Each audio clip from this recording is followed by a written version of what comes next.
Make it a date with Seun Okinbaloye on Mike On Podcast every Saturday at 7 p.m. as he x-rays issues beyond the regular and dives deeper to depths that allow him bring you answers to questions on your mind. In this podcast room, everything points to accountability, and you are the boss. No one understands how to hold public figures to account like Seun Okinbaloye. Catch Mike On Podcast live this Saturday at 7 p.m. on YouTube, Instagram, and X. Mike On Podcast for the independent mind. So you support that Two-Face should leave Annie. You're supporting Two-Face even when he's in a marriage to marry. No, they filed divorce. They are in a court. But that has not, if a marriage dissolution has not taken place, you're still legally in that marriage. No, not legally. No, you're still legally married. I mean, separation. I saw the law. No, you know, if the marriage has not been dissolved in the eye of the law sees you as still together with a person. No, you cannot legally marry someone else, but you can start dating. I was married here in this Abuja 20 years ago, Abuja here. And 11 months after, my wife said she doesn't want me anymore. Me too, I said, okay, I don't want you anymore. I started dating someone else. And 2 years after, the court said, oh yeah, divorce, we separate both of you. 2 days after, I went to marry another woman. Time waits for nobody. I only have one life to live.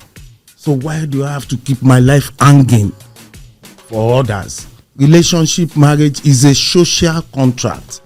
When your wife doesn't give you joy, she's not there, come on. You have to find a way to balance your life. You know, a man cannot technically function well without a functional wife. Good functional wife. So when you don't have that means it will be dragging, you'll be going down. So if you want your life to be better, move on quickly. Governor Akintayo, this was a man that you take pictures together in public. But there are those who believe that your relationship has really gone sour. Recently, that you don't even talk on the phone any longer. Yes. Is it that bad? Yeah. Blocked each other. Why would you do that? That's your older brother. Yeah, well, my older brother. But what happened is my brother, the one I'm after, Otumba, that is contesting for Ekiti governor now, about 8 years ago, he said he contested for House of Rep. My brother said no, step down for my son. 12 years ago, tried to contest for House of Rep. My brother said, no, step down for my son. Now he said, I want to contest for governor. You are saying step down for Oyebanji. I think that's selfish. And I approached my brother. I said, listen, you can't be doing this to your brother. Your son is still 20-something years old. So you still have a lot of time. Allow him. So he said, no, I'm for Oyebanji. So I said, okay, I'll go with it. That was it. Are you a follower or you're a supporter of Peter Obi? Are you still a believer in Peter Obi? Well, kind of, yes. If they call election tomorrow, I'll still support Peter Obi. Really? Yes. If against a Kwankwanso or against an Atiku, you're not going to support Atiku? God forbid, but why? Why will I support Atiku? Did he offend you? No, there's a power rotation. 8 to the north, 8 to the south. So allow Southerners to enjoy their 8 years. But if it was not the rotational issue, you could support Atiku. Well, I don't think so. You don't just like him? No, I like him. His son, his children, they're my friend. I love him. I just don't think he's got anything to offer. You can also decide what we'll be talking about next time on Mike On Podcast with Seun Okinbaloye. Just follow us on the Mike On Podcast on all leading social media platforms and share your thoughts and comments. We are happy to hear from you. What do you see of 2027 if President Tinubu says he's going to run again? 2027, no chance for anybody. What do you mean? Okay, PDP is as good as gone now. Nothing like Labour to me. because all their members have left the party. Well, I saw something on the news yesterday that the Northerners are trying to gang up, maybe from their side. But for now, I don't think any opposition, even for anybody to win election in Nigeria, you need to overhaul INEC. INEC is not doing any election. INEC is doing selection. In a country where they do selection, you are just wasting your time. Otumba, my brother, I told him, you are wasting your time. Even though I will support you, but you are wasting your time because it's selection. They put whoever they want there. So our thumb now, they don't give an injection. They are numb. They don't work. You just go there, press. You don't think the vote don't count? The votes don't count any No, longer? of course they vote. Come on, last election, let's say over 1,000 people went to poll. Over 800 went to court. 800 minus 1,000. We only have 200 left. So that means that means that election was a bad election, and the guy is still there, still planning another election. You mentioned that there seems to be a gang up in the north, yes, against Bola Tinubu. Yes. You heard some of the issues raised by former Governor Nasir El-Rufai, who has alleged This week brought a storm of headlines fueling debates, controversies, and global curiosity. Stick around as we unpack the biggest trending stories and commentaries. Obasa is trending after attempting to reclaim his role as Speaker of the Lagos State House of Assembly with the help of DSS officers. This follows his impeachment in January over financial mismanagement, which he claims was unconstitutional. Obasa is challenging the impeachment in court while tensions over his return continue. Honorable Real One on X says, before Aregbesola left for Osun State, Obasa and Aregbesola commanded the majority of votes in Alimosho local government, the largest local government in the southwest. For many years, Obasa and his associates have controlled the voting strength and percentages in that local government. Tinubu, who already has conflict with Aregbe, will likely avoid confronting Obasa as the 2027 election approaches if the APC aims to maintain control over Lagos. The current speaker lacks the influence necessary to challenge Obasa. In this power struggle, Obasa is emerging victorious. Joshua Mimam Samson says, you people really look down on Obasa. I told you that man won't go down like that. Son of Grace says, don't get it twisted. These same Lagos Assembly workers will sing praises of Obasa if they return him today, not tomorrow, today. Valentine Ozigbo is trending after joining the All Progressive Congress APC less than 24 hours after quitting the Labour Party. According to reports, Ozigbo left the Labour Party because he believes Peter Obi will not endorse his candidacy. The former Anambra governorship candidate's defection has sparked reactions, with many questioning his political motives. Obiasogu David says, Valentine Ozigbo joining the APC is a crazy combo I have never expected but not surprised about. Nigerian politicians are hardly driven by ideology. Their own na anywhere belle face, just power grab. Bashir Ahmed says, we welcome Valentine Ozigbo to our great party, the All Progressive Congress. It is now clear that even before the time of the actual battle, all the formations of the opposing sides will disappear. Dr. Dikpo Awojide says, first, it was Doyin Okupe that left Labour Party. He was called a bastard, old fool, bigot and traitor. Then Kenneth Okonkwo left, but he wasn't ridiculed. Valentine Ozigbo resigned from the Labour Party and today he has joined the APC. This move has been branded a masterstroke by some. Why was it okay to abuse Doyin Okupe but not Kenneth Okonkwo and Valentine Ozigbo? This is a double standard some of us have called out repeatedly. Why is it okay for some people to feel free to openly express their political beliefs and pursue their interests, but others are branded evil, bigots and traitors for doing same? The hypocrisy is too much. Akpabio is trending after a heated exchange in the Senate over seat reassignments. Kogi Senator Natasha Akpoti-Oduan confronted Senate President Godswill Akpabio, protesting being ignored, declaring, I am not afraid of you. You cannot silence my voice. Following the clash, she has been suspended.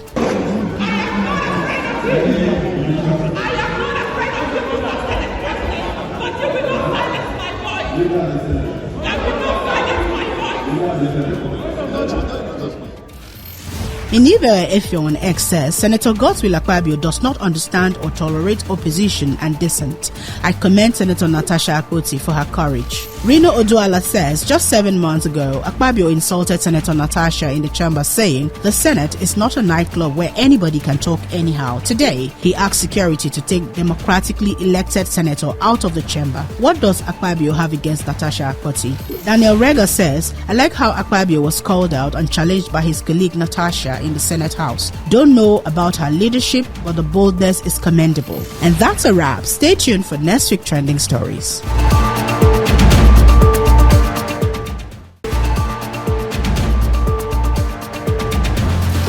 Big news and high-stakes drama shapes this week. Northern leaders backed President Bola Tinubu. Osun saw deadly political clashes, and former President Goodluck Jonathan opposed military election rolls. The Senate probed U.S. aid's alleged terror ties. Former military President Babangida admitted Abiola's 1993 win, and the government banned 60,000-litre fuel tankers. Plus, the AGF warned governors on local government autonomy. Here is a breakdown of the biggest stories from this week's top headlines. This week begins with more northern leaders reaffirming their support for President Bola Ahmed Tinubu, dismissing concerns over his 2027 electoral chances. The Minister of State for Defense, Bello Matawalle, assured that the North remains firmly behind Tinubu, citing his security and economic reforms. He also emphasized that the President's leadership has benefited all regions across the country and that the North will back him to continue in office until 2031. On Tuesday, violence erupted in Osun State as the All Progressives Congress APC and the People's Democratic Party PDP clashed over control of local government secretariat, resulting in 8 deaths, including Irewole Chairman Remi Abbas of the All Progressives Congress APC and a councillor in Ishokun local government area. Meanwhile, the state governor Ademola Adeleke has ordered security forces to secure the secretariat and prevent further bloodshed, with both parties accusing each other of instigating the violence. Meanwhile, on Wednesday, former President Goodluck Ebele Jonathan called for the exclusion of the military from election security, stressing that in developed nations, the army is only used for logistics and assets protection. Speaking at a book launch, Jonathan criticized Nigeria's reliance on the military for election duties and urged a shift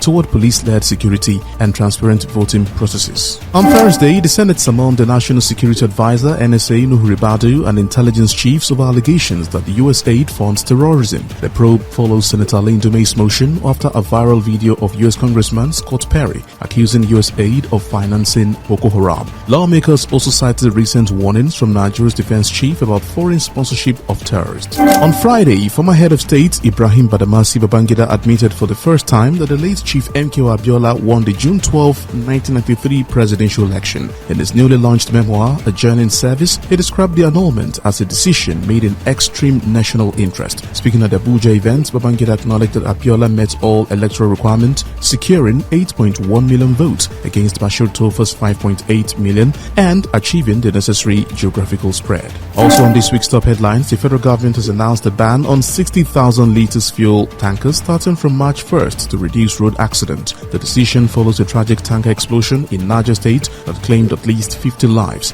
In response, key stakeholders, including the Department of State Services (DSS), Federal Road Safety Corps (FRSC), and the National Union of Petroleum and Natural Gas Workers (NUPENG), have agreed on measures to improve road safety. To wrap this week's top headlines, the Attorney General of the Federation (AGF), Lateef Fagbemi, SAN, and EFCC Chairman Mr. Ola Olukoyede have issued strong warnings on local government autonomy. Fagbemi condemned state governors for illegally removing elected local councils, calling it tantamount to treason. Meanwhile, Olukoyede warned local government chairmen they are not immune to corruption investigations, stressing that EFCC will monitor local funds closely. And that's a wrap for this week's top headlines. Stay tuned for next week's edition.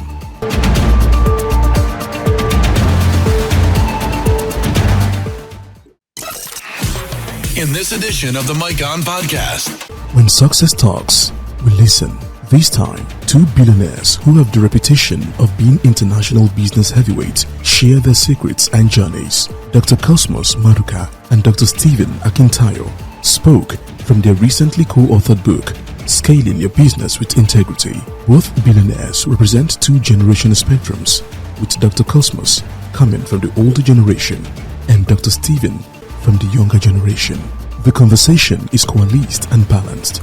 In this edition of the Mike On Podcast, Seun Okinbaloye drives the conversation on a wide range of issues of business, economy, and more. Join the conversation today.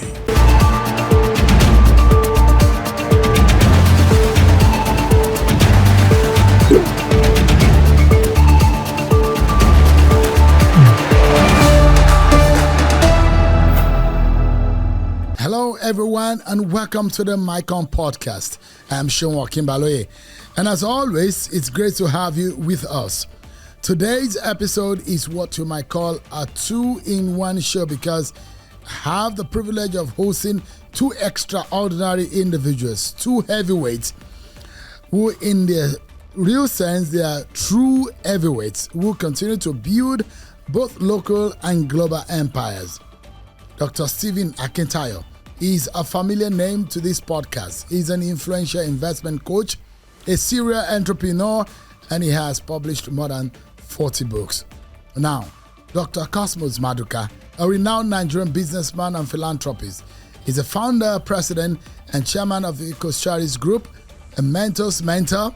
Dr. Maduka has an inspiring story of grit, vision, and integrity that defines his remarkable success. These two business moguls have plenty in common. Recently, they've been championing the message of scaling your business with integrity, a book which they launched in Lagos and Abuja and has been presented across the globe. Interesting read. And in fact, I had another read of it on my flight back and forth to Abuja today. So on today's episode, we get insight into what drives them, the unique philosophies on wealth creation, and the lessons they've learned from running successful businesses in the challenging Nigerian economy. Sit back, you won't want to miss a second of this insightful conversation. It's a great pleasure having you, Dr. Cosmas Maduka and Dr. Seun Akintayo. Thank you, Seun. It's great to be in your show. It's an honor and a real privilege to be with you and Dr. Seun this evening. Thank you so much. Call it a fireside chat. Call it killing two birds with one stone. Indeed, I have two eagles on the podcast today. I don't know how to handle for each one of you in yourselves. It is enough 3-4 hours of conversation, but it's a real privilege to have you on the show today. So I was intrigued reading the Scaling Your Business with Integrity, why you should build a multi-billion-dollar corporation. I think this is something everybody should get. If you are aspiring to do business, an entrepreneur, or you are in business, you're trying to grow your business, or you have a big corporation, a big business, but there's something else that you need to add, integrity. This is something that you should have, everyone. Without having to advertise them, my producers may be asking me to then start paying them. It's worth it to even advertise for these two gentlemen. One is on one spectrum of a generation, and another of my guests is on another spectrum. It's a younger businessman and there's an older businessman. One has some kind of training which is different from the other. And I want to learn today, and I'm hoping that our viewers and those who are listening to this podcast will have a lot to learn. So sitting at the feet of the giant and the master, I think we should start the conversation. I see that Dr. Akintayo is wearing his hoodie. He's sitting far away in the cold region in Canada. But let me begin the conversation with Dr. Maduka. You perhaps are no longer, one cannot describe Dr. Maduka as a businessman. One should just describe you as a business giant on the continent and generally in the world. You learnt your trade in an unusual to the Western world, but very usual to the Igbo training of how you train people in the Igbo trading manner. But Dr. Maduka, how did you start? Can you summarize your story for us? I know a lot of people may have heard you, but for the sake of this podcast, can you give us the privilege of hearing how you say you are just a roadside man that has become a multi-billionaire? Okay, Seun, the story is a compelling one anywhere in the world. If you get to know my humble beginning to where we are today by every standard, it's a story that you can make a movie out of, and it can be sold anywhere in the world. very, very compelling because, a lot of people that have gone to school have told us how to run business. Everything I've done actually was like, would I describe it as disruption of the norm, what is familiar, the usual way things should be done. But as an individual, I strongly advocate for apprenticeship. The university I went is a university of apprenticeship. Apprenticeship is like mentorship, but a little deeper than mentorship in the sense that you are under tutorage of somebody you consider a boss who instructs you, but kind of hands-on training on the job. This is another university of its kind in the world. By the time you are done, if you were disciplined during your apprenticeship system, all you need to receive is the blessing of your boss, even without capital. Because every rudiment you require to run business, you already possess it by the training you have. Usually, this apprenticeship varies, subject to the agreement between minimum 4 years to maximum 8 years, as case may be. In some cases, it goes up to 9 years. But I haven't seen somebody can go and learn a trade under 2 years or 3. But if you really want to do apprenticeship, the minimum your boss will accept will be 4 years. 5, 6 years is within the range that it hovers averagely. Within this number of years, you are not paid salary. You are fed and you are clothed and you are taught everything you require. And the things they are teaching people in the university, you are taught exactly the same thing, but an informal way. You will learn purchase, you will learn administration, you will learn financial management, you will learn accountancy, you will learn everything, inventory management.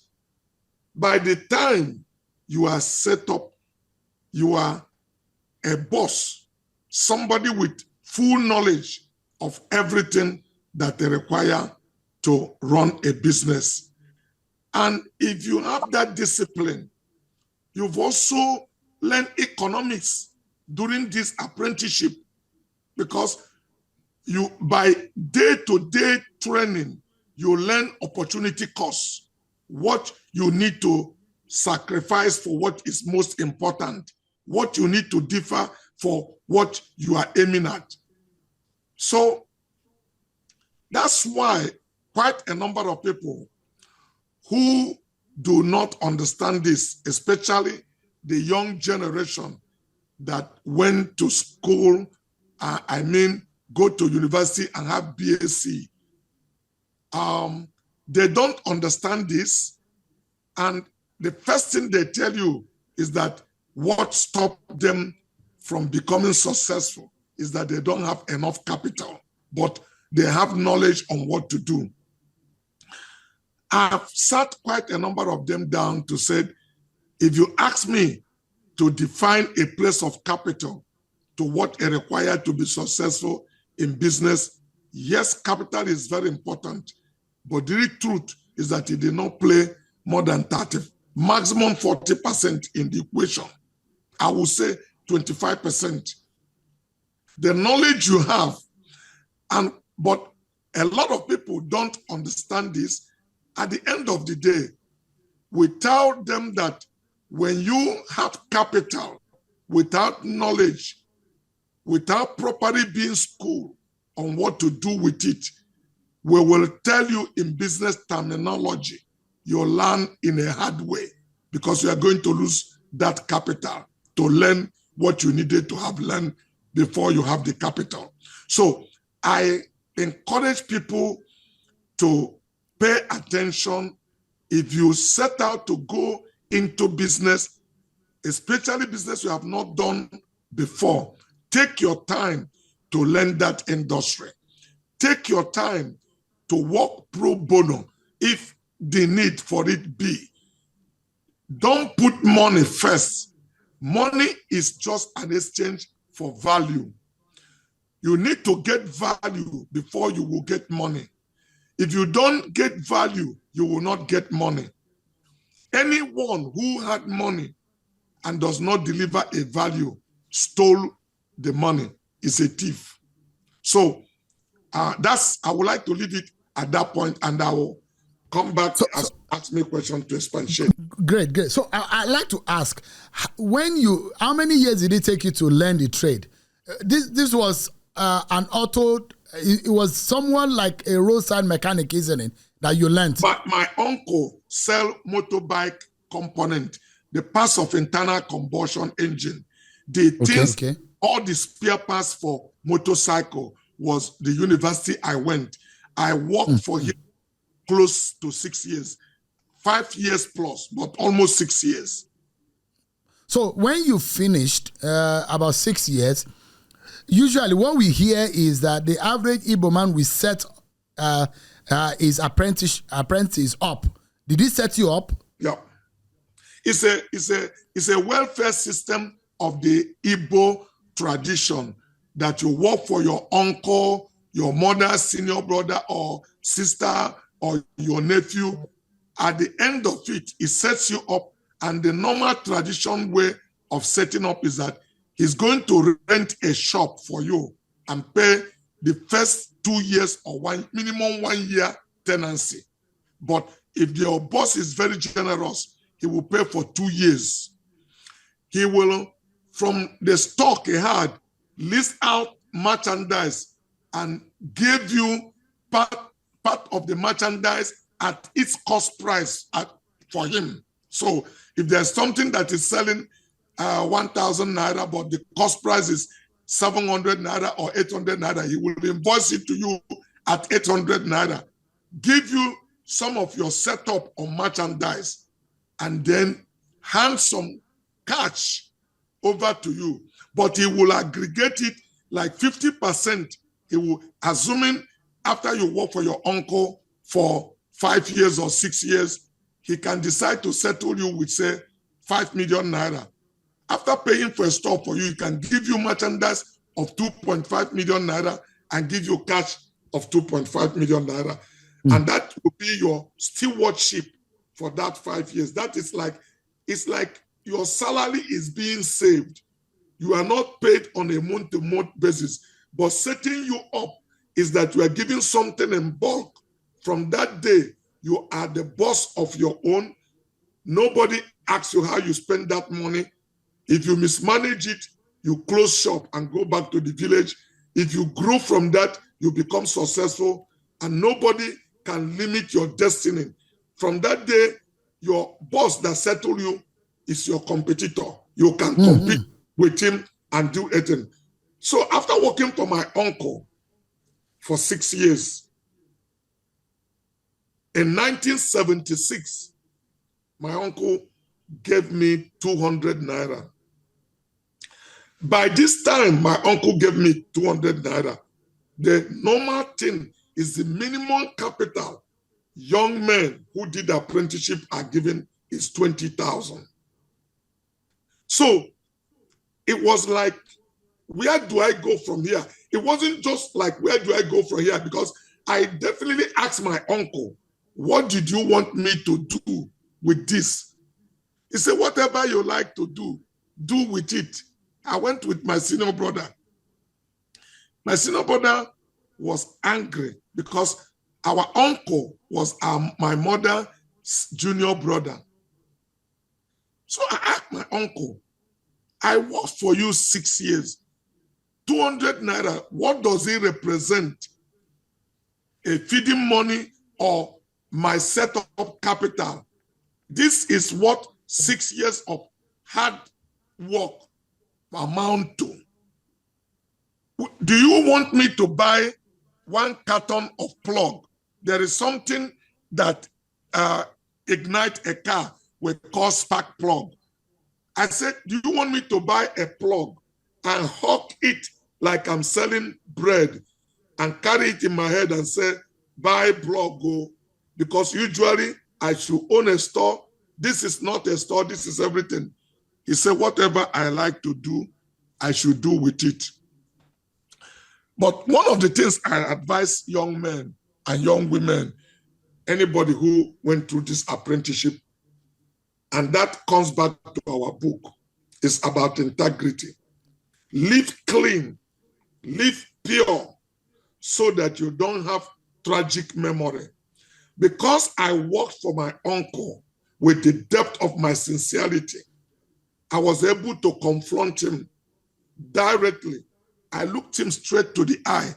I said, Uncle, I worked very hard and I gave your success my very best. I started with you where you earn nothing. I was with you where we were staying in a 1/4 of a store. We grew and get 1/3 of a store. We get half of a store and we own full store. I walk with you. You were driving, you bought a motorbike. You didn't have nothing. From motorbike, you bought a car. You built a house. And I set up your first branch in Jos. I set up your second branch in Sokoto. I set up your third branch in Nnewi. You have expanded in 3 cities. And Lagos is your head office. And I work for all of this. I could have taken some extra money like other young people did, but I did not. I have nothing of yours that does not belong to me. Why did you give me 200 naira? He said, yes, clearly, because I became a religious fanatic. And indeed, I shut his store at Nnewi on Monday and went to church for 3 days, fasting and prayer meeting. We were at the 3rd day when he came and asked for me, and they told him we're having a camp meeting. So someone came to look for me and said, my uncle is looking for me.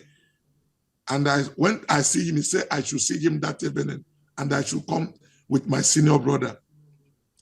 He said, have I become religious fanatics that I should close shop on a Monday? I said, Uncle, I was praying for that business to survive and to make progress. I opened Sokoto branch. I opened Jos branch. I run them successfully. The same system I use is what I'm using. It's okay. I gave you 200 naira so that you can go and run your own business. So when my senior brother said I should leave it and let us go, because I've learned some principles in life. Life is operated on principle. If you know principle, you are strong, you have wisdom. If you know principle, you stop doing certain things. So I told my uncle to write something down. He was looking at me. I said, Uncle, 5 years from today, 5, if you had the person I have become, your head will be spinning. When I said that, my uncle shifted in his seat. There are something you are not expecting 15 years boy to say. He turned and said, well, I know you will be successful. I said, thank you very much. That's the only thing I needed from you. Wow. My senior said, we are not going to go with that money. I told my senior brother, do you have anyone to give me when we get home? He says, no. So I said, why are you asking me to leave this one? I've read in the scripture, do not neglect the beginning of a small thing. Yes, it is small, but it's not the small of that thing that matters, but your mindset, your mental attitude towards anything is a key. So going to church cost you a lot. Absolutely. It was a dear price I paid that I went to on a working days. Is that your uncle? Is he still alive today?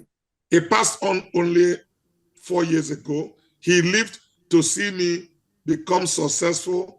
Before he passed on, the car he's driving I bought him a car, gave him a driver, trained most of his children, about 5 of them, and 2 of his children are working for me. One of them, they are actually is supposed to be my first cousin because my uncle, one of his child works for me today, and he's heading our automotive component division. I'm going to Japan with him next month. Wow. What a story. Dr. Akintayo, let me come to you. So we've had a school of business, of training and business from Dr. Maduka. Let me ask you, you have a very dynamic and a very interesting story way back from school in the university in Ogun State. But, if you want to summarize, because a lot of people will wonder, you are a young person, but you are a billionaire. How did you, and you did not do Yahoo, you did not do ritual money. How did you hit the jackpot? It's good to be back on your podcast again. Yeah. And this time around, I'm happy that we're having multi-generational conversation. And I think Nigeria needs more of this kind of conversation where you're having people who are over 30 years apart, sharing experiences. It will help because for some people, if they hear Dr. Cosmas, they'll be like, it's like my father talking. He can't relate to what we are going through in this generation. So when you can hear from somebody at his level and somebody much younger, then it gives a lot of hope to young people that some of these things is possible. But for me, if you say, how did I hit the jackpot? My 2 words, I didn't go through an apprenticeship model. I went to school, but early on, had discovered, because my mother was a civil servant, my father's business had crumbled before I was born. And so my mom kept saying, go to school, get a university degree.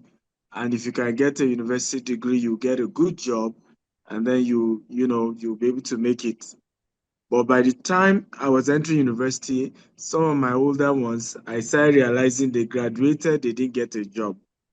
So I promised myself that while in school, I wanted to start entrepreneurship so that in case I don't get a job by the time I'm done with school, I will at least be sure that something was still going to happen in terms of wealth creation. I can still go ahead and run my business post-campus. And that was exactly what happened because by the time I finished school, I even still wanted a job. I printed 100 CV.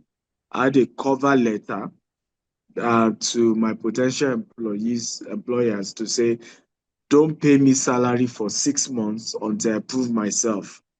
But none of them was willing to give me a job. So one of the business I started on campus, I had to just continue with that. It was a bulk SMS business. I used to help companies send bulk SMS to their potential customers. And gradually we added email marketing, then we added digital marketing, using the internet to sell, building websites. At some point, we have built over 5,000 websites for different businesses in Nigeria. And that translated, 10 years ago into real estate. I think real estate, helped us to grow bigger because it's more capital intensive and it was also a very scalable business globally. So it was easy for me to do real estate in Nigeria, do real estate in Dubai, do real estate in US. The product is needed globally. And once you understand the basic concept around real estate, It's either I'm a developer, I'm an investor, I'm a broker, or I'm a facility manager. There are a different value chain around it. So you can go anywhere in the world and pick one of the easiest, low-hanging fruit and start from there. And for me, I think that was instrumental to how we evolve. But it was still, I mean, whether you like it or not, 17 years as a broker and 10 years as a real estate developer is still a considerable long time to have some measure of result that we have today. So it's interesting. I see the man, you went to the university, you were already doing some businesses in the university, but Dr. Maduka learned his own university was quite different. It was the unconventional university that he went. But let me ask you, just like Dr. Maduka has told us, if there is anything anyone watching or listening today might learn from your experience of starting a business or starting life as a young person, what exactly would you say is the biggest lesson that helped you to emerge as an entrepreneur? Wow. Well, a lot of them, but I would say number one will be selling skills. I have a quote that says, if you can sell shamelessly, you'll be stinkingly rich. I think one of the things the university robs us of is it gives us this fake, pride, right? Where, I cannot, I'm a graduate, that kind of mindset. I'm a graduate. There are certain things beneath me. I'll never forget this experience where I had to be pasting poster.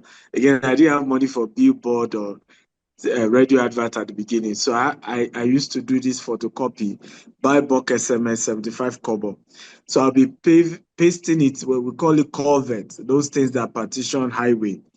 So one day I was pasting from Songwater to Ikeja along. So I was pasting this side of the road, cross to the other side of the road from Ikeja along, back to Songo.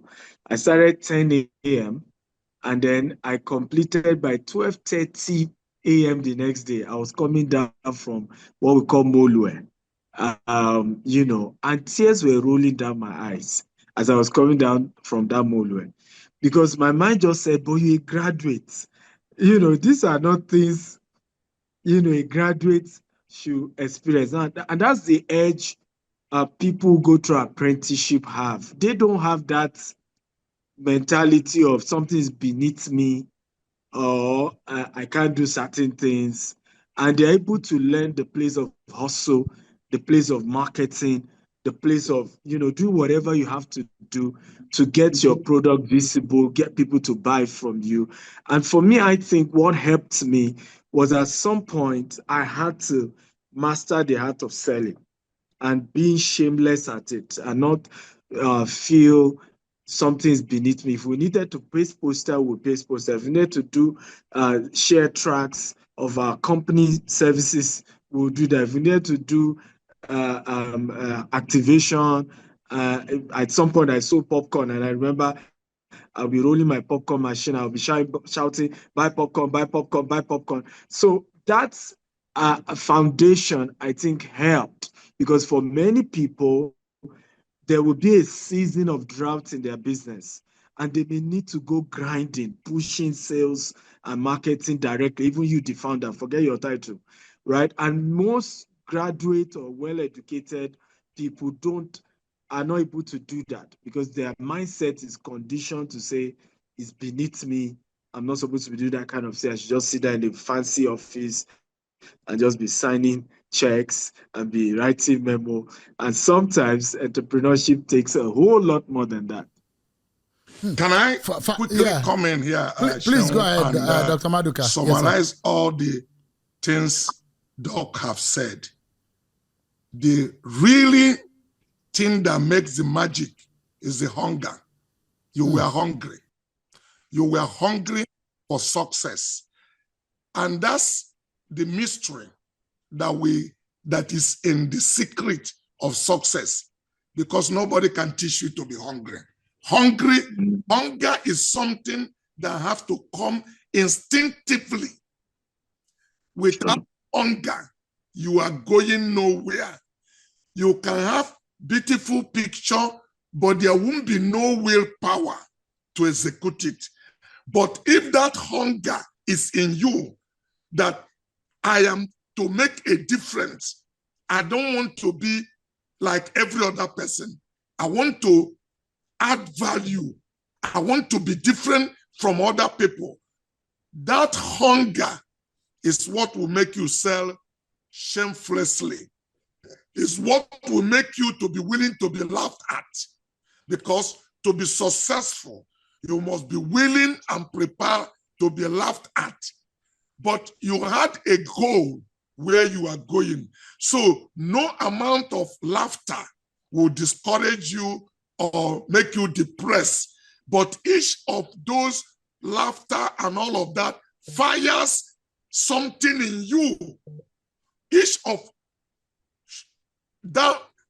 what discouraging word makes you to say, I'm going to prove to you that what you are saying is not correct.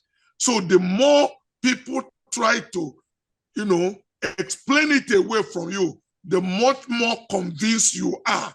You become an incurable optimist. You are so optimistic about what you are going to do that nobody can talk you out of it.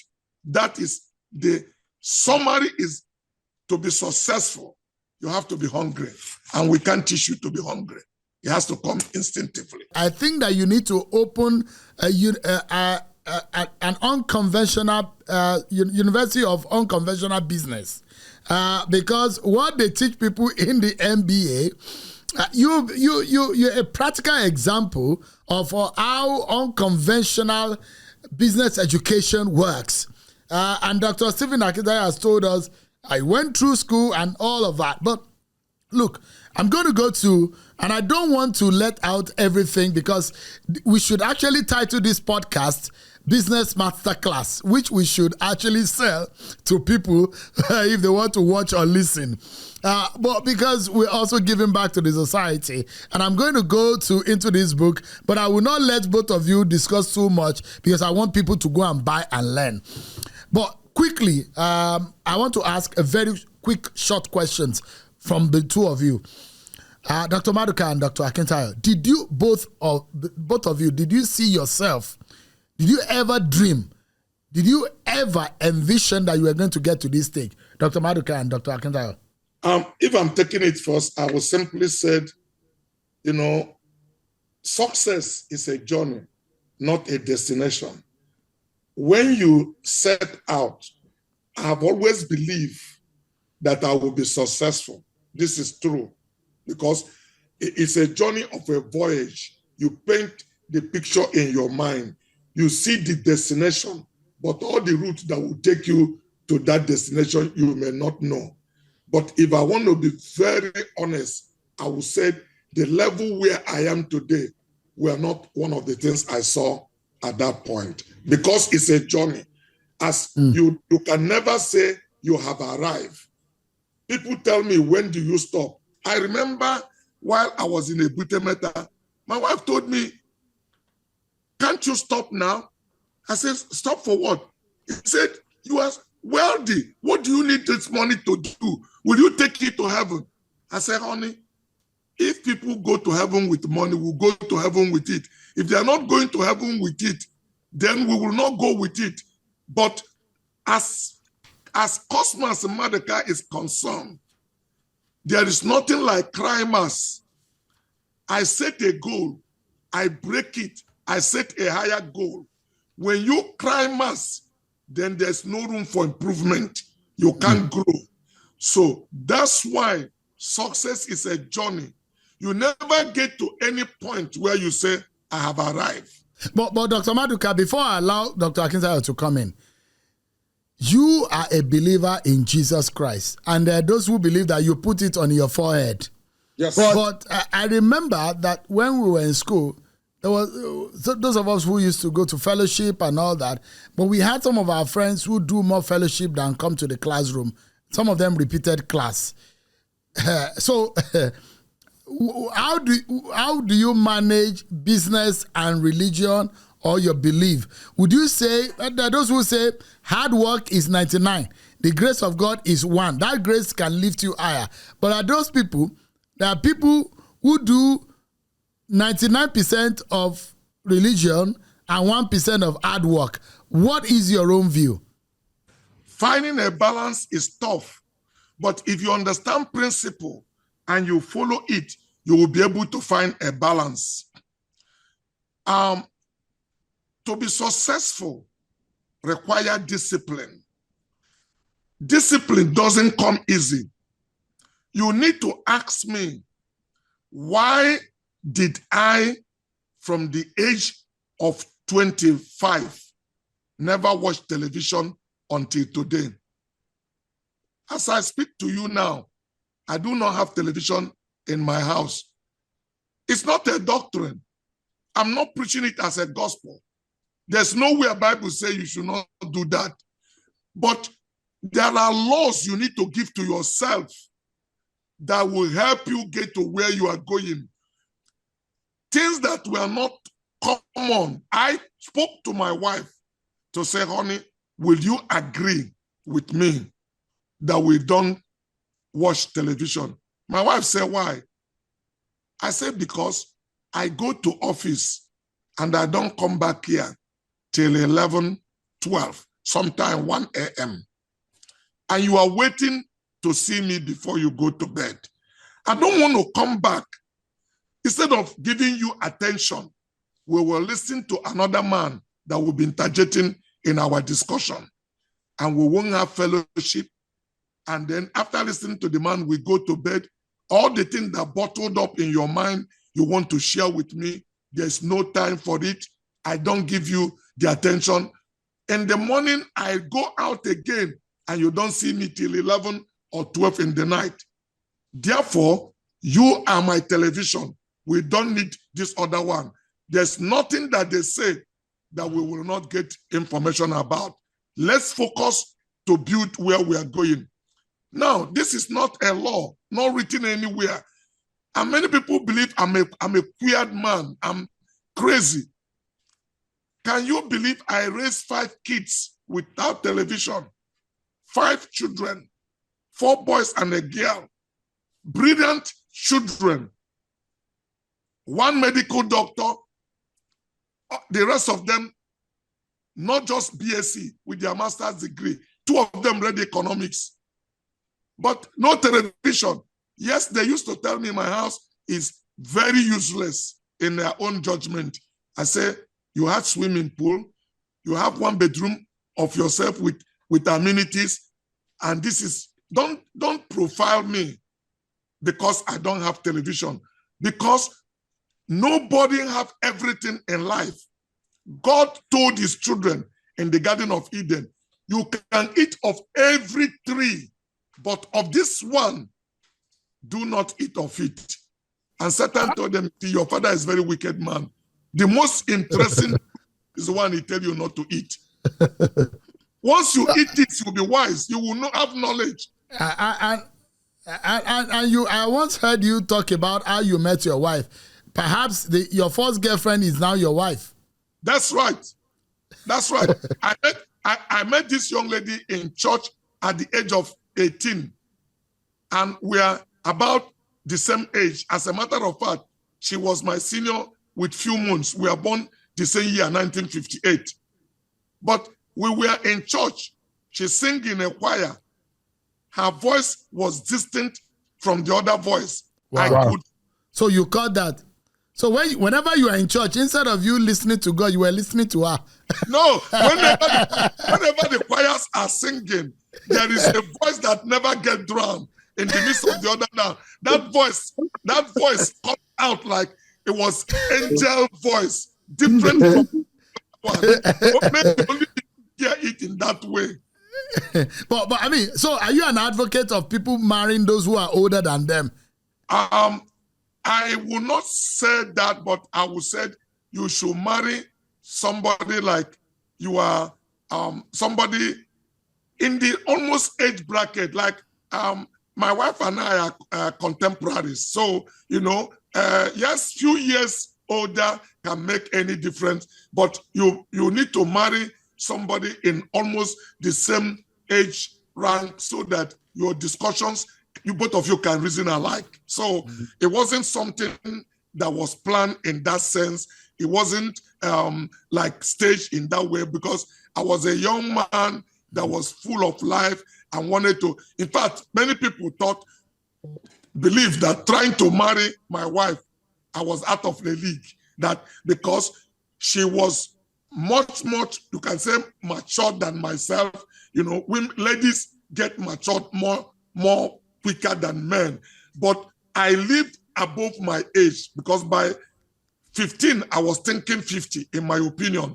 By 40, I was thinking 40. So I had clear sense of direction of where I want to be in life. And by the way, Dr. Maduka, you were a virgin at the time. Yes, but that was the correct thing. But, when we had this understanding and relationship, we got married before 20. So, but by 15, I started feeling like a man. And I in the vision I have where I'm going, that unwanted child cannot take me there. So it became key for me among 5 things I want to achieve before 25 was to take a lady to altar by 20. And actually, even when you didn't have the money. I broke it by 3 months, because I took charity to altar on September 23rd, 1978. And I turned 20 on December 24th that year. It's not the money. I didn't have all the money, but I had the faith. I have the conviction that in fact, when I talk to young people, I tell young lady, don't ask a man who told you, I want to marry you, do you love me? Wrong question. Don't ask, do you love me? If the man didn't love you, he will not talk to you. Ask the man, where are you taking me to? That's what the question my wife asked me. Where are you taking me to means share your vision with me. Because if you're a guy, you got to have vision for your life. So I told my wife by 20 we will be here, because I met her at 18.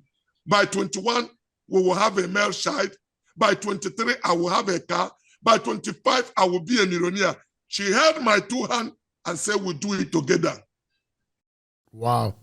If you share your vision, in your down moment, your wife become your prophet.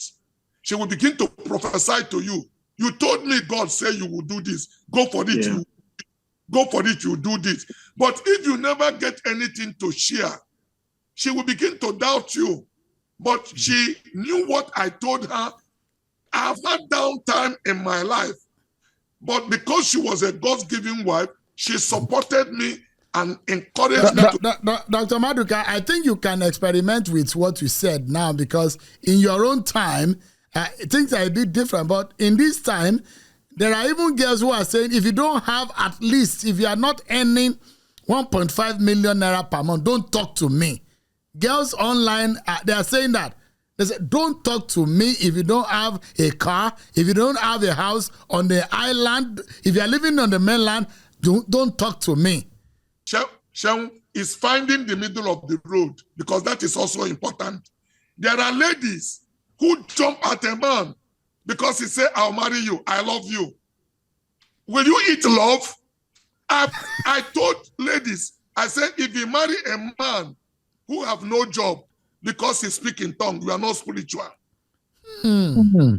I do not encourage lady to marry a man that has no plan for his life. If you don't go to sharing vision, the first thing I said, minimum, he must have 2 or 3 bedrooms apartment where he's living. He must tell you how much he earns every month. You are not going to live by faith with her. The first thing I said is that by 18 I will live in 3 bedrooms apartment. Why? Because I plan to get married. I didn't take charity to my mother's house. My senior brother was still living with my mother. I couldn't go and squat there, even though I hailed from Nnewi. But I rented an apartment because I need a wife. and I'm planning for it. That's part of the maturity. So I have started my own business. I've earned enough money to live in my own 3 bedrooms apartment. I had a gas cooker. I had deep freezer. I have refrigerator. Air condition was not invoked. I have standing fan and a ceiling fan. Everything a man, my house, I had a rug in my house with a fostra chair. That's what is invoked in my generation. So I was ready to take Dr. Akintayo, let me ask you. Yeah. The same question I asked, did you? All right, go ahead, please. If I can add to that, I will say, I agree 100% with Dr. Cosmos. A lot of the young men who are claiming women are demanding too much are usually men without direction. That's correct. Right? If a woman can see your clear-cut goal and your baby steps, she'll be willing to at least start the dating relationship. I tell people that women are prophetess. They can see into the future. A woman knows a guy who is going far. A woman, of course, recognizes a guy who is handsome, or she will date you because you are rich. You have to present any of these 3. Unfortunately, men are approaching women. They are not currently rich. They are not necessarily the most handsome guys in the world. And then they don't have a picture of a desirable future that the woman can see you've started efforts in that direction. As I asked my wife out on campus, I started my business on campus. I was doing things. She could see, of course, it wasn't big yet, but she could see. And I told her, I said, I'll marry you in 3 years. I will have my own apartment by that time. I will do this. And I got everything by the time I told her to marry me. Right? So you can't be in a position where you don't have anything, and then you are saying a woman should marry you, and then it's all these women of nowadays. I think we also marry at your level. Okay? Marry at your level. You cannot be a guy, you don't have a car, and then you see a lady driving G-Wagon, and then that's the kind of girl you want to act out. Let's be honest, right? You need to be a bit realistic about your expectation about who you want to marry, particularly when you don't have the result to show it.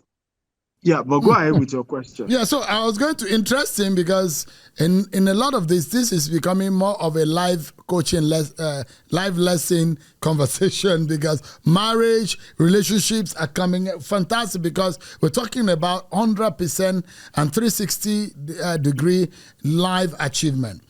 The same question I asked Dr. Maduka, did you ever at some point dreamt about where you are today? Did you see yourself becoming the Dr. Stephen Akintayo that everyone knows, and in Calgary, in Vancouver, in all parts of the world, people are wanting to meet? Well, I am still much younger, and I always argue that I've not even achieved 5% of the 50-year goal plan that God has shown me. And just like Dr. Cosmos said, success is not a destination, it's a journey. So as much as people admire and say good things about what we've achieved, in my mind, we're still far, from where we are going. And age is still on my own side. So I'm still in my hungry phase, growing phase, expansion phase. But where we are today is I'm humbled because as much as you can plan, you can pray. I used to share when I did my 50-year goal plan, I spent a year taking a prayer walk between, about 5 a.m. every morning. And I was just presenting that vision to God for 1 whole year. Lord, I desire to achieve this, to get this, to do this. These are my dreams. And I've written the vision down. I've made it plain. And I started talking to God about it. And when I look back 17 years later in that 50-year goal plan, how far we've come is humbling. Okay, but I wouldn't say it wasn't something that I was intentional about believing God for the highest level of success in life and in business, because I've seen too much poverty. I lost my mother in the same Nigeria to ovarian cancer. because we didn't have enough money to take her to a private hospital and diagnose the illness on time, which will have probably at least give her some more years. But she didn't even have any time. By the time we knew she had cancer, 4 days after operation, she passed on. I have had so much losses as a result of poverty that for me, I just got to this overdrive mode to say, not only will I come out of poverty, I'll pull as many people as I can out of it. I will share stories, I will inspire people, I will mentor, I will give grants where I can. And I'm happy that my success story today is not just that of making money, it's that of impact. In my shortest life, I'm still very young, and the amount of impact I've made, I'm just asking myself, in the next 20 years, what will it look like? In the next, in terms of not just my own personal success, but lives that has been touched. I was in Kenya the other day, and this gentleman said he now has 6 estates from watching my video. I go all over the world, and people are giving me stories of their breakthrough in life and business. And I think that's even for me, the part of our success today that I didn't see coming. Wow. But in terms of my own personal journey, I had a very ambitious dream. Of course, looking back at some point, I said maybe if I had known the process it would take, I would have been less ambitious. Because I've had to go through hell as well to have achieved the little we've achieved. Yeah. I look at my time. I know that we have little time left, but let me pick a few concepts, one for each. I'll ask Dr. Maduka and I'll ask Dr. Akintayo about some principles that you have put in this book. Dr. Maduka, you mentioned something that really touched me reading this book, and those are not the only things I picked, but I think that it will be important if you touch on it for a lot of people who are watching, and it's about the concept of money or how to make money. You've described money as a secondary value, and you've described several other things that people should value, and money will naturally come. Since everyone wants to make money, even you, both of you who are billionaires, are still looking to make more money. So I think it's good for us to share insight on this. Dr. Maduka, you talked about the 5 levels of money. I'd like you to briefly just touch on it, just in about a minute or two, if you can. You said credibility, credible relationships, character, competency, and cash. Can you break it down for us just in about a minute or so? I try. Young people believe what they believe money is cash. But cash is the least level of money. Yes. Money had 5 levels. The first level of money is credibility. And what do I mean by credibility? Something you do in a consistent level that is verifiable. People can check and say, yes, he's been very consistent. There are records to prove that this thing is correct. The second level of money is what we call credible relationship. You don't have money, but you know Dr. Seun Okinbaloye, who knew Dr. Maduka, and you want to take a car from Dr. Maduka and you don't have the money. And Dr. Seun could call Dr. Maduka to let you go with that car. You don't have money, but you have credible relationship that if somebody can avail you. That's why I tell young people, when people give you access, don't abuse it. Knowledge and cherish it. Because you may keep on saying he didn't give me money. He hasn't given me money. One phone call, a wealthy man or a rich man can make on your behalf, can put billions in your pocket. If a rich man gives you cash, he has cheated you. The reason why he gives you cash, if you are spiritual, go and read the Bible. After Abraham had Isaac, his wife Sarah died. He married another woman called let me remember, Tekula, something like that. He has 7 children. He sent all of them away and give them gifts. But to Isaac, he gave no gift. Why? Isaac inherited Abraham. Everything Abraham have is Isaac. But the other children, he gave them gifts and sent them gift. Go. But Isaac owns the home with no gift. So when a man believes in you, is the access he gives you, your call, he can take your call. Don't trivialize it. Cherish and nourish it. Build on it. Because if you manage it well, one day it will drop billions into you. Many people see a rich man, they did a job. The first thing they want to send a bill. If you have common sense, you work for a rich man, he asks you to send you a bill. You tell him, it's my pleasure. It was an honor to do you this service. The man said, please give me your bill. He said, sir, don't worry, you have paid for it. He said, when did you pay for it? He said, just this phone call I received from you is good enough for the money. If the man don't want to commit himself to you, he will insist you give him a bill. The reason is that if you give him a bill, he pay you. So if you call him next time, he's not picking your call because he does not owe you. But if that man refuses to take a bill, you call him next time, he remember this guy did me a job, he didn't collect money. He picked your call, you have had access. But the first thing ordinary man look for is pay me, you haven't paid me, you are owing me, I did a job for you, you didn't pay. Or even inflate the invoice where the man will never talk to him again. But if that man has a gift, is a distraction to a king. Yeah. That man accept that gift, accept that favor. Let me share something. You asked me to do 1 minute. It's difficult for me to talk in 1 minute. I went to hospital Monday. Precisely, there's a hospital I went to. And the doctor gave me, after seeing me, the doctor said I should go. And the lady in the said, but you haven't paid.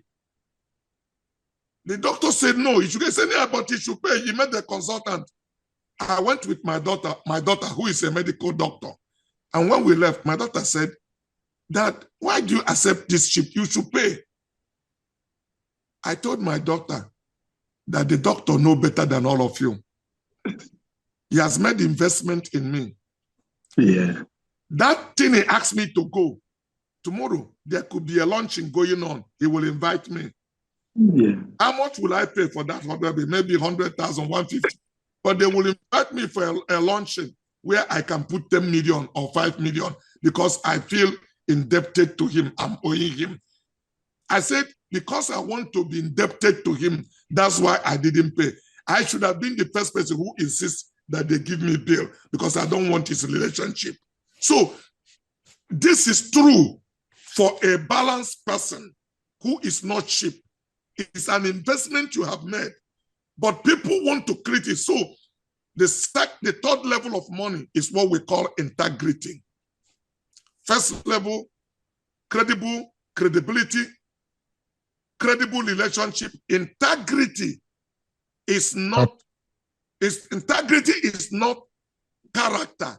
Integrity is something you will never do. Even when you knew there's no way anybody could discover you do that thing. When you see certain things you do, you should own up to yourself. Man, I need to work on my integrity. You should, it's a feedback. You never know who you are until you see what you can do. When you do certain things, you know people will not expect you to do. Own up to yourself that you need to grow up. It's a feedback for you to walk back. That's integrity. The fourth level of money is what we call character. Character is like nothing makes character to change. Character is like a statue. Character is like Victoria. Character is like a monument under rain, under winter, under typhoon. Nothing makes it change. It doesn't say, let me go out, typhoon is coming. No matter whatever happened, it stands there. A is A in Japan, in India, in Saudi Arabia, in Japan, in China. It does not segregate. It's not 2 in the night and B in the morning. If you find yourself in that level, that is what we call character. Nothing makes you change. No under any pressure. People, you are predictable. People know you can stand for what you said, and what your word is your bond. The fifth level of money is competency. You need to know what you are doing. You need to pay attention to understand it. The last level of money is what we call cash. If anybody has cash and he doesn't have these 5 things that I said to you, that person is a thief. He has stolen the money, because money is an exchange to a value. That's why there are some people who have money. I never envied them, no matter whatever their billion is, because they couldn't explain what they did, how they get it. And they are not giving anybody credit for being the person who helped them or whatever it is. There are no business they have run. You see them with money. They are thieves. Money is an exchange to value. So if you haven't created any value, if you really want to have money, be a person of value. Refine yourself, refine your character, refine your job. Once you create value, money will follow you. If you pursue money, run away from you. But if you continue to deliver on value, you will never be poor, because money will always, nobody like me and hate you. These are principles. Everybody is interested in you because of the value you will deliver to them. And if you deliver value, people will always look for you, and they will pay you for the value you deliver. I hope I answered that question, Tim. Fantastic. I mean, if anyone is wondering whether or not Dr. Maduka is delivering a paper from one of his MBA classes from the university, the unconventional university, is actually a life lesson that he's talking about, but it's also documented in this book. So go get it. The portion where I think for the generation of young entrepreneurs or those who are anticipating to go into business is the fact that I'm not sure there is any business you want to go into now that you wouldn't want to use internet. And Dr. Akintayo, you talked about leveraging on the power of the internet. Can we successfully run a business in this age and time without leveraging on internet? But how do you do that with integrity, though? Because internet these days has been used for the worst of things. Absolutely, you're very right. You can do business without internet, but to scale it is practically impossible without the internet. I argue that internet is the leveler. You know, we younger entrepreneurs always argue that the older generation cheated us, right? Somebody will say, for example, how much was banking license in the 80s, right? With 20 million, 25 million, you can get a commercial bank license. Today now, they're asking you to bring, even with 50 billion to 20 billion or even 100 billion to own a commercial bank. Now, how can a young entrepreneur do that? Right? So there's argument that the older generation, but hear this, look at how fintechs are now becoming richer than the commercial banks. You know, I had a meeting in my office just before I left Nigeria with a gentle guy. He was, I think, 26 years of age. And that month of January, his fintech platform processed $70 million. One month, right? So technology is a major leveler. And so if you're young, and with AI, that is even about to go to a new level.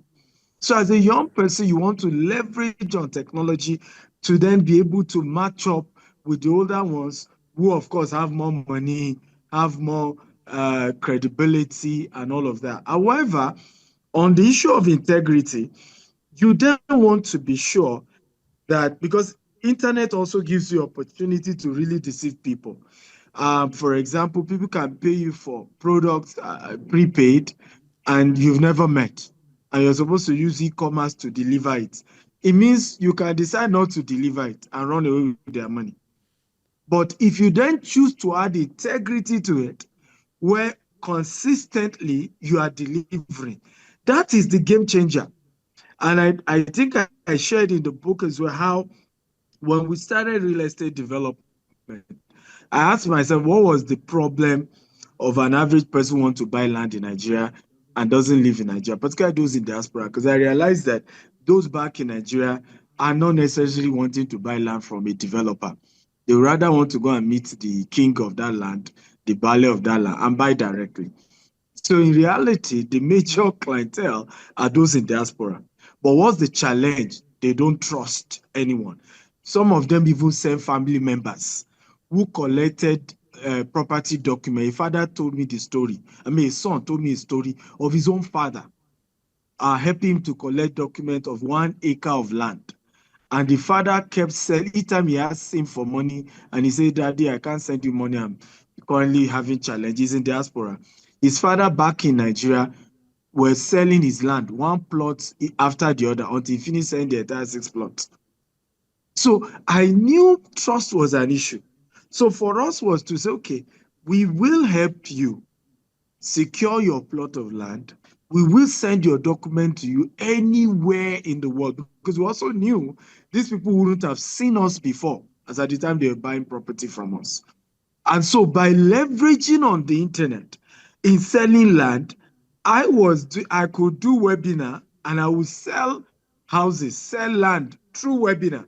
And by the way, one of those who pioneered those kind of concepts. And he helped me to scale, even though I didn't have money for billboard. You won't believe that the first billboard advert we are doing as a company is 17 years after this year. We just did our first billboard. And 17 years of running business.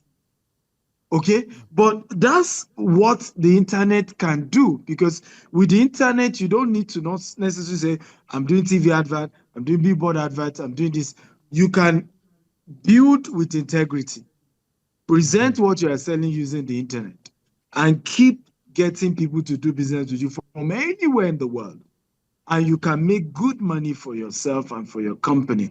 And you can then also scale, because without the internet, we couldn't have expanded to Dubai, to UK, to US, and other parts of the world we are doing today. It's also the internet, because most of the clients, 99% of our clients, we've never met. They've never even been to our offices. They just buy it online, just from the place of trust. Dr. Akintayo, I like to jump in with your experience in properties in Dubai, in the US, in Nigeria. And for example, in the US, where you have investments, you really would dwell or base your rent or your mortgage on a monthly basis. But in Lagos, in several parts of the country, landlords are demanding for 2 to 3 years rent, agency fee, legal fee, caution fee. It's almost impossible to pay rent if you don't collect cooperative in Nigeria. And if you were to change things around in Nigeria, because I imagine that landlords or the system in Nigeria makes life unbearable for the average person. Look at people's salaries. Look at how much rent landlords are asking for. Can you blame the landlords? What exactly is the problem? How can we fix this problem? Life is really difficult for anybody who wants to pay rent in this country. You are very right, and this is a very good question. I have argued that the Nigeria of today is structured to encourage corruption. An average person can't survive in Nigeria without stealing.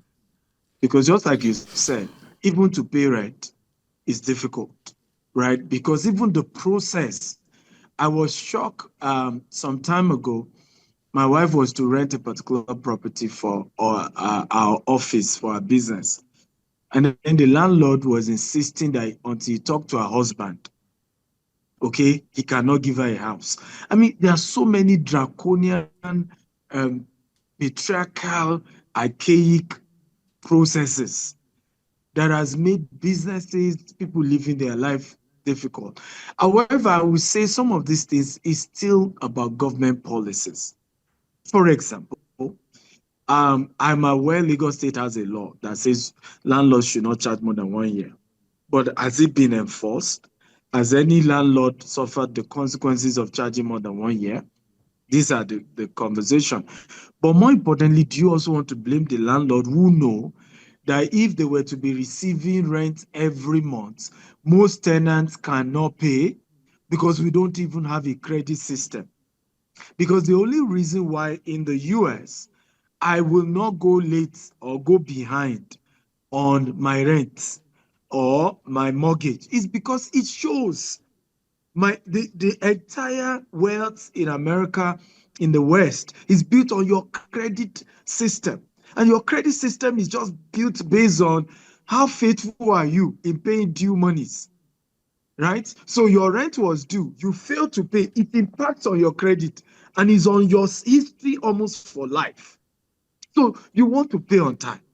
You want to figure out a way to pay. So what we need is a policy that allows people to be able to leverage on credit for paying rent. So that me as a landlord, I know whatever happened, even if the tenant doesn't have the money cash, the tenant can leverage on their credit and pay me. What matters is that I should get my rent, right? So a lot of these things need to come in. I've mentioned the same thing with mortgage. An average Nigerian should be able to have a house with 10% of the money.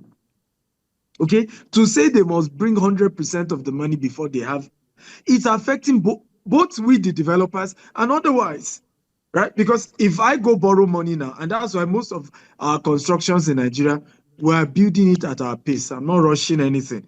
Because if I go borrow money and I build houses, and then I'm struggling to get people to pay for the house, because typically they're supposed to be able to leverage on a mortgage, like in the US, where you drop 10%, right? You can get a company to pay the remaining 90%, and then you have 30 years to pay the rest.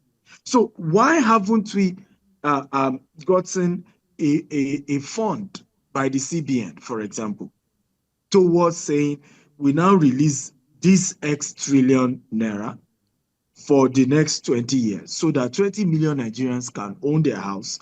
First-time home buyers can drop, in some countries, 3% is what a first-time home buyer need to drop. In some country, 5%. And then you have your house. So these are policies that needs to come in. But again, I will argue with you that I feel that the people who are put to make decisions have not learned, like in other rest of the world, to partner with those in the private sector. You can see the partnership of Donald Trump and Elon Musk, whether you like it or not, right? You can see Donald Trump become president, bringing different businessmen to vow that they're going to invest $100 billion, 100. How many times have you seen a Nigerian president do that? An African governor do that? Because we don't even value the role of the private sector. That we are supposed to work hand in hand, invite them. If you know what someone like Dr. Cosmas can do for Nigeria, if the government will just sit him down and say, in this sector, how can we work with you? You'll be shocked what can be unleashed. But if you are not joining them in private meetings, in all of these things, and you just face your business, nobody invites you to the table, which is unfortunate. I'd like us to bring this conversation, but there's one important question I would like to ask. But before we go, Dr. Maduka, I know that you have had some experience about running business in this country. And there are those who will say, running business in this country, you must have a heart of stone. You must be very stubborn at heart to run business in this country because the environment is always very difficult. But if you look at it, the present economic situation in the country, what is your assessment of the economic situation under this present government, Dr. Maduka? Well, just like Dr. Steven have said, my assessment is very simple, that first of all, if you're an entrepreneur or someone who is a Nigerian, you have to believe in this country, regardless of who is the president of this country. Because, Seun, listen to me very careful. Anything you bless will never bless you. Different people said, some young children go to school. When we read our national anthem, they say it in reverse. I regret to be a Nigeria. I was born in Nigeria to sell gogoro and akala. So they say that when they are reciting things, you think they are reciting Nigeria national anthem, but they have made contrary words. I went to United States the first time at the age of 20, and everybody tried the best they can to talk me back to stay back in America, and I refused. Now, people have started running out from Nigeria 40-something years ago, 45 years ago. People have said this country is useless. I don't even know what they will be saying now, that there's no hope. You hear young people talk about this country. If your heart is like that, this country will never provide anything for you. You can as well leave, because you are a first believer of yourself. Nobody will believe you without you believing in yourself. So I believe this country could be better. I believe the economy of this country can be better managed. I believe there is a whole room for improvement, but I'm not one of those who say this country is completely useless. I do not believe, I never subscribe to anything like that, because it's a state of despair. You've lost hope, and nothing can happen to you, whether spiritual or natural. We need faith to live. When a man or a woman lost hope, he will submit to suicide. Hope is still something that keep you believing tomorrow will be better, and making effort, waking up with expectation. When you get to a point that this place is useless, there's nothing good that will come out of it, then you can as well leave, because there's nothing that it will happen. I believe with no ambiguity that we are on the right direction. People, I'm in Nigeria, people have asked me, will this country, will P2B have done anything different if he won the election? I said no. He would have removed subsidy. From day one also. Naira need to find his value. But you know, it's hard for me to say this, because you're a rich man. What are you talking? But what I'm saying is that the government should be more disciplined to use the money they have removed in the subsidy to put it in infrastructure, so that people that you have taken from them, those who are flying private jet from subsidy money, their business is spoiled. But if you collect that money from them and squander it yourself and put it in a venture that is favorite in itself, you are from the same tomb to another tomb. You are still in the same graveyard. You haven't go anywhere. But you can harness this money now and put them in infrastructure where Nigerian citizens will get the benefit of it. The borrowing of a country is not a problem. What is a problem is, are you borrowing for capital development? Are you borrowing for infrastructural development? Because it will pay back for itself. But if you are borrowing to take a second wife, if you are borrowing to share money for poverty alleviation, you are deepening the hole that after we got inside, nobody can bring us out. So there is some level of discipline that is required to curtail excesses from the government. Are we in the right direction? Yes. Will Naira improve more? Yes. Don't be surprised that after 1 year, before next election, Naira will return back to 1,000 or 990. And we will cry for this administration and say they have done fantastic.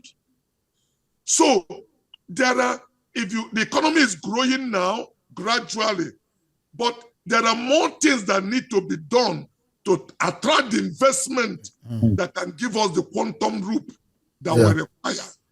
That confidence needs to be put on the investors, because investment capital does not have face. It didn't like Nigeria and hate Ghana. It did not love Sierra Leone and hate Zimbabwe. Anywhere you dress yourself proper, you will attract that capital. I invested into Ghana 30 years ago, before any Nigerian business go there. The president of Nigeria Ghana didn't come here to beg me to bring investment. I saw opportunity. Capitalists, their capital go where it is received, where there is opportunity.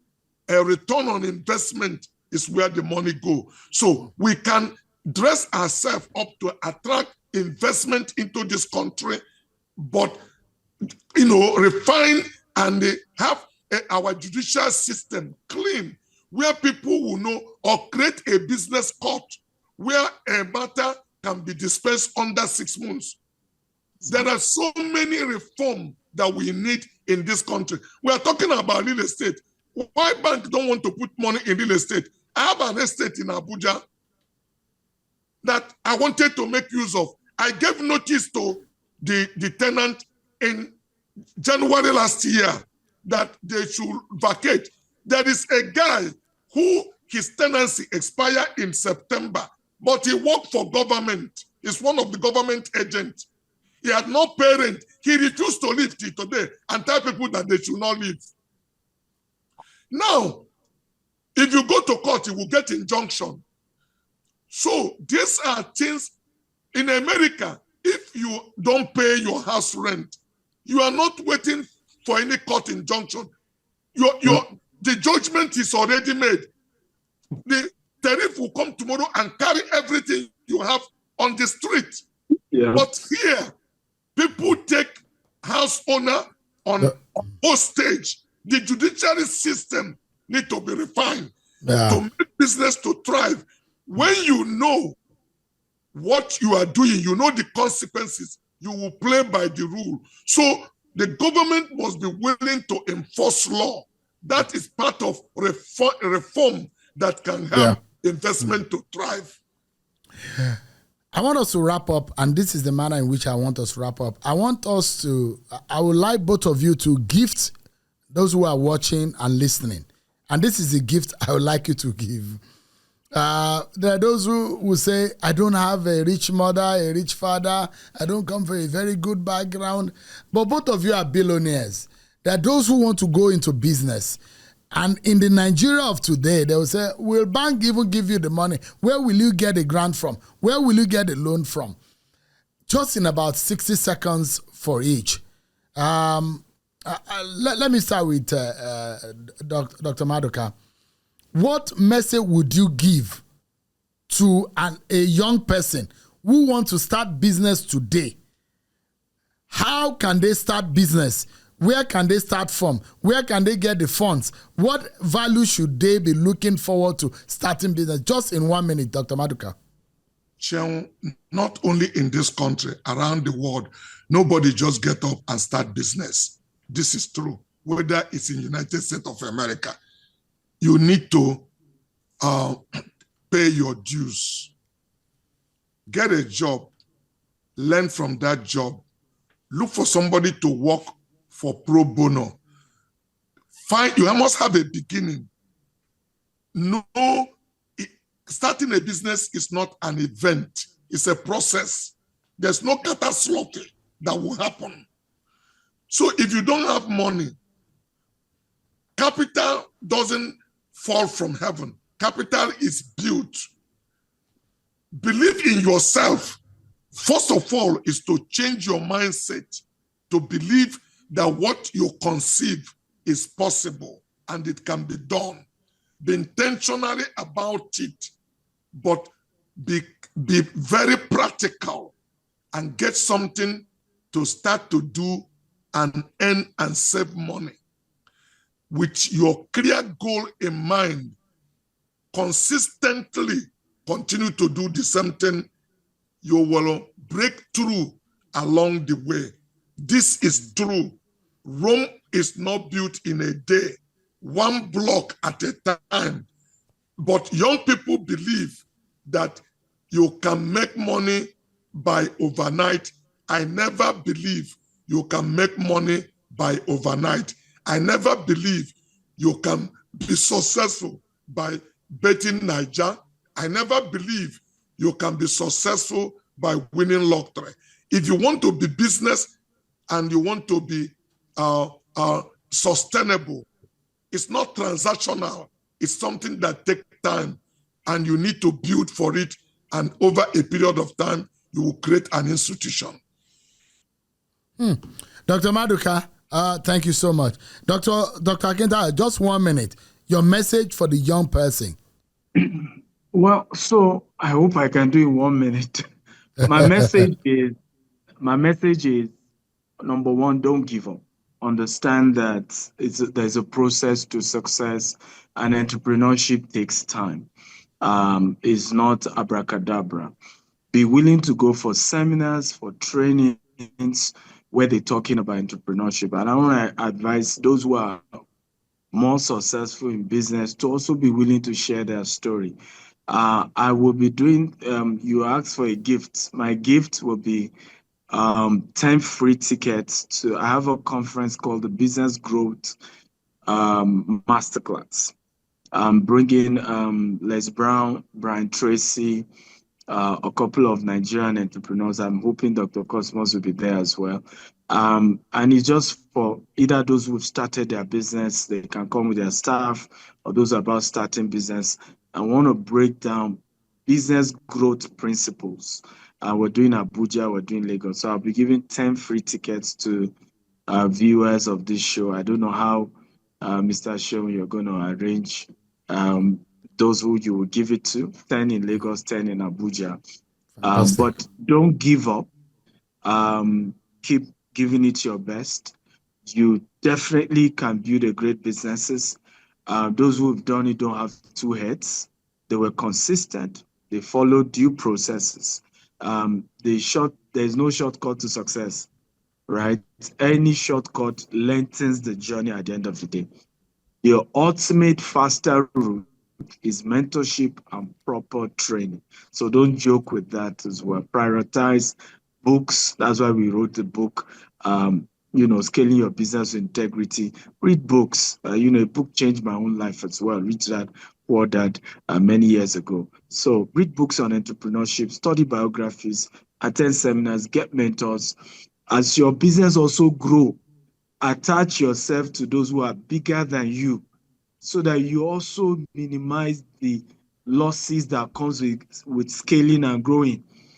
For me, as my business started growing, I reach out to people like Dr. Cosmas to build a stronger relationship with him, so that you can keep learning, because, success is not a destination, it's a journey.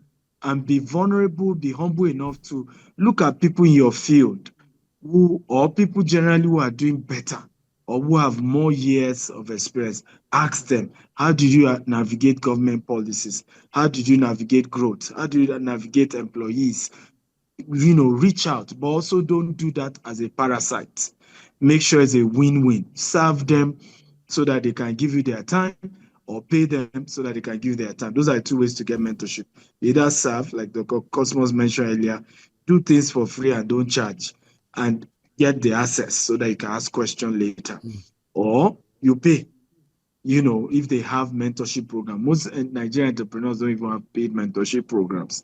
But those who have leverage on it, those who don't have, look for a way to serve them so that they can open their doors to you and you can be able to have access to the wisdom at their disposal. What a day it has been, and what a conversation. This is a full package, a full dose of. I wasn't planning for a business seminar, but it turns out that we've had one. But quickly, I know that you played a role, Dr. Akintayo, in resolving the public disagreement between Mercy Chinwo and Easy T. How successful would you say that reconciliation has gone? Well, I wouldn't say I attempted to play a role. I had a meeting with Easy T reach out. I just made a public reach out to say I'm willing to help set up a committee to help resolve it. I understood that there was a business dimension to it. Mercy Chinwo obviously wanted the catalog of the song. Easy T actually isn't a manager, is a record label. And record label invest in artists, and the ultimate reward is lifetime of royalties, from the music as well, or the catalog, and things like that. So we knew that if we're going to resolve it, there's a need to bring neutral parties. And I just wanted to set up the neutral party. I wasn't even going to be the judge, but set up, neutral people to then intervene between both parties and see how they could help them. But it's obvious that they've turned it. There's a lot of emotional aspect to it. It's very personal for both of them. They've dragged other friends and those they know into the mix. There's already too many camps. But I wish that going forward, we learn from this, that we can resolve our issues better. The Jewish communities also fight. The Indian communities also fight. But, they've built bigger businesses that have lasted longer because they also understand how to resolve. What was Mercy Chinwo difficult to reach and appease? Well, Mercy Chinwo didn't get back. Of course, I don't want to get into some of the feedback, because I made a post and I was told, because I don't read most of the comments, I was told a lawyer was claiming that until Yedepo or Adeboye gets involved, and I just only smile. Because what they probably don't know also is that as much as I'm an entrepreneur, I've played in the clergy even before getting into business. And I already know the mindset of some of these people they probably are thinking of. It's better somebody who also have a business background look into it. At least I know one of the PFM state chairman said this to me categorically. We prefer business people like you because there's a business aspect to it, right? Sure. So we prefer people who are Christians, who are entrepreneurs, to look into all like we pastors who just look at it from, spiritual angle. We've never done business before. So I knew that I have the buy-in of some of these pastors they are talking about to prefer that a neutral entrepreneur. And mind you also, in the case of artists, gospel artists, the pastor seems to shift towards the artists because they get, you remember they come and minister at their conferences, at their event. So there's already some form of bias. So some of them will say, I'm already biased. I want to say, all I would just say is give her the catalog or pray for, do something as a father. But I don't understand the business dynamics behind whatever will have been the agreement or the relationship, right? But I wish both of them all the best. I hope they resolve it in a good manner. But I will say this for future's sake, we need more Christians to come to light to respect the place of apostles in the marketplace. And we need pastors to begin to say this more publicly, that, hey, if you're a Christian, there are other Christians who do business. I hosted a pastor on my podcast, and it's going to be out soon. And he said a lot of time church member will come, Pastor, pray for me on this business. I say, no, we have this other church member who is bigger than you in this same similar business. Go and meet him, right? Because after I lay hands on you, there are certain wisdom he can give you that I, as your pastor, may not be able to give you because I'm not necessarily into that business. And I think it's part of the challenge in the body of Christ. Because, for example, if EZT had people like myself or Dr. Cosmos to have been his mentor years back, he would not even be where he is today. Because there are certain structure he will have put in place, right, that will have prevented what happened. If Mercy Chinwo also, on the other hand, had also had business mentors, right, advising her, she probably would have had a better way of going about this whole thing without the mess that comes with it. You know, it's already too messy at this point, actually. Too messy, involving Mercy Chinwo. I don't know how I got into this, but we need to run away. But Dr. Maduka, I think we need to wrap up with you. My question, sir, I know that you have also invested in people. You've given money to people. I learned how you have also helped Stanley. You said it in the book and all that. But your relationship with the late Ifeanyi Ubah, that was a very, very touchy story, isn't it? But I know lessons have been learned. But maybe for a final time, do you want to bear your mind on that situation and perhaps the lessons learned? What I wanted to say last, you say one word I would tell a young man who want to get into business is to remain hungry in a consistent level. If truly you are hungry and you don't have food, you will invent how to eat. You will not stay hungry forever. That is one word in a minute. On the subject of late Senator Ifeanyi Ubah, it's a little difficult to talk about event of a man who does not exist anymore, of what value does it create to people. But after I assisted Stanley, even after the event of capital lawyer, late Ifeanyi Ubah, recently we had an Anambra Economic Summit. A young man has started giving credit of 10 million naira, who is a multi-billionaire, now build a factory in Sokoto, build one in Lagos, came to me and said, this 44 billion naira, what do I do with it? I want to start another factory here. I said, no, this time you take it to Anambra. And I took him to Anambra. On the Anambra Economic Summit, I told Soludo, sign his certificate of occupancy here today. In 1 year, we opened the factory. The factory is under construction. This young man was one of the young people also I trusted with credit of hundreds of millions. Today, he produced certain product because Charis is selling for us. We should never stop investing in people. The last discussion I had with Stephen, I told him about another young man outside of this country that I took a risk of about $2.8 million with, who will soon become a multi-US dollar billionaire. He's coming to see me next month as soon as I return back from USA. It's another son I have somewhere, a young man at the age of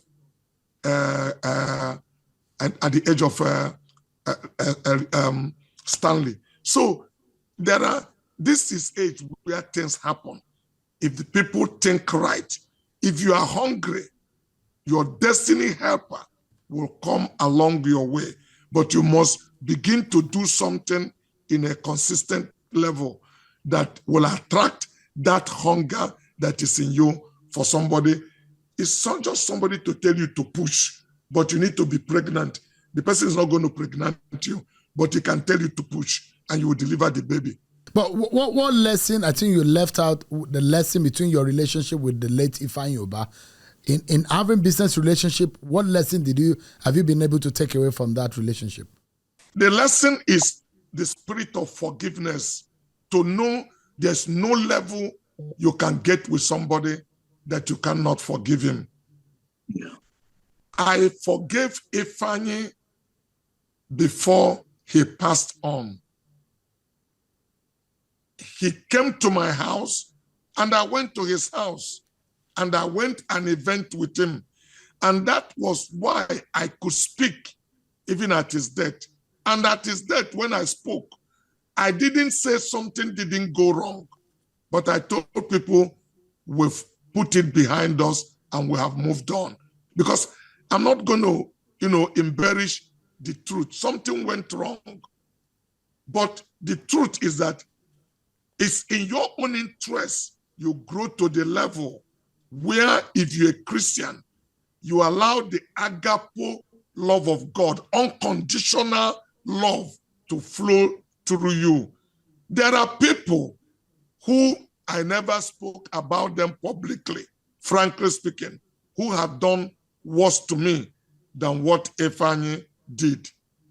Maybe when I'm writing my 78th year book, I will tell some story of some institutions that I own in this country that people betray me and took over from me. And they never give me credit one day that I played a role in their life. So you learn many things. This world we live in, it is a big university. But if you say, I will stop, it's not a right, I will not do anything, you will cheat yourself. I didn't know why I'm alive. I derive pleasure that I touch people's life, because life is not about duration, it's about impartation. People, you make a difference in their life. Jesus healed 10 lepers. Only one came back and said, thank you. He said, where is the other 9? And that means God also expects people to show gratitude, that he even appreciates gratitude of people. But only one came. He only in person let us know that there were 10 others. But they never came back and they never say, I am grateful. They think they are clever and they are wise, but that's how life is. So, and God never put it to their charge. Jesus was on the cross. His prayer is, God, do not put it to their charge. Stephen, when he was being stoned to death, said, God, do not put them to charge. Paul, who supervised Stephen's death, became apostle of the New Testament, wrote the most of the New Testament book. If Stephen had said a boomerang, God kill him, where would Paul have been today? So we must know that you are only going to be tested and tried in the things we are doing. Remain a Christian and be consistent. Don't let nothing make you change. Wow, what a conversation. Many thanks, Dr. Cosmas Maduka and Dr. Seun Okinbaloye. I couldn't have asked for more. This should be in multiple series. But thank you so much, gentlemen, for this generational conversation that we've had with you on the Mic On podcast. I'm indeed very grateful for creating time to speak with me. Thank you so much indeed. Thank you, Seun. It's a great pleasure for having us. Thank you so much. Well, and I hope that you, wherever you may be watching or listening, you've had such an amazing time with these great minds that we have brought for them to share their minds with you. Interesting conversation, but don't forget, go get this book. I read it, I enjoyed it, and I think they're so practical, so down to earth. They spoke. This book was written as though these men were speaking to your ears. That's how this book was written. Thank you so much, everyone, for watching the Mic On podcast. I'm Seun Okinbaloye. I'll see you next time. Bye for now. Thank you for joining us on this edition of Mic On Podcast with Seun Okinbaloye. Mic On Podcast for the independent mind.